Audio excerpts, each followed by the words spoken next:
Iran और Israel की जंग में अगर अमेरिका कूद पड़ता है यानी उसमें पार्टिसिपेट करते हैं तो उससे क्या होगा, जबकि डोनाल्ड ट्रंप ने कल ईरान पर हमले की इजाज़त दी थी और उसने उसके बाद अपना मौक़िफ़ वापस ले लिया था।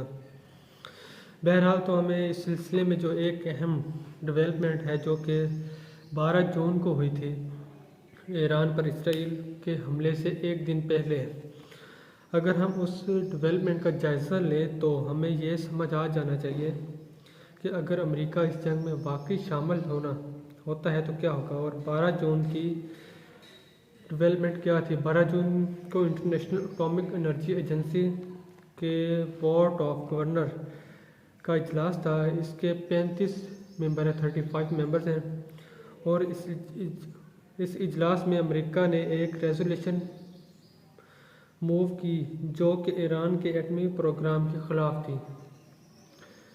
इस इजलास में कहा गया कि इंटरनेशनल एटॉमिक एनर्जी एजेंसी को जो ईरान एटमी प्रोग्राम के ख़िलाफ़ थी, यानी जो ईरान के एटमी प्रोग्राम पर जो तहफ़्फ़ुज़ात हैं इस पर बहुत से एतराज़ात हैं और ईरान जो है एटम बम बनाने की कोशिशें कर रहा है। ये जो माजी में एटॉमिक एनर्जी एजेंसी का मौक़िफ़ था, ये रेजोल्यूशन इस मौक़िफ़ के ख़िलाफ़ वर्जी कर रही है। इससे पहले भी कोई रेजोल्यूशन हुई होगी और इस रेजोल्यूशन की खुलकर मुखालफत जो है वो रूस, चाइना और बर्किना फासो ने की है।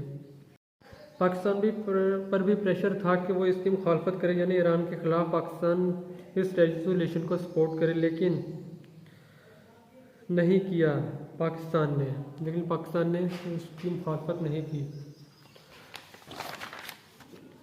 पाकिस्तान ने इसके हक़ में या मुखालफत में वोट ही नहीं दिया और एब्सटेन कर दिया।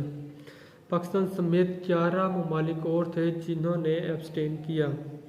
तो इस चीज़ से आप अंदाज़ा लगा सकते हैं कि ईरान पर इसराइल के हमले से एक दिन पहले इंटरनेशनल एटॉमिक एजेंसी की जो मीटिंग थी वहाँ पर एक सफ़बंदी जो थी वो खुलकर सामने आई।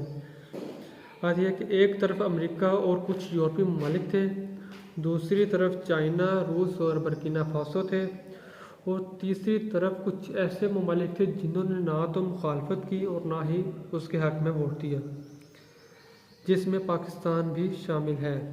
तो अमेरिका के दबाव के तहत ईरान के ख़िलाफ़ पार्टी ना बने।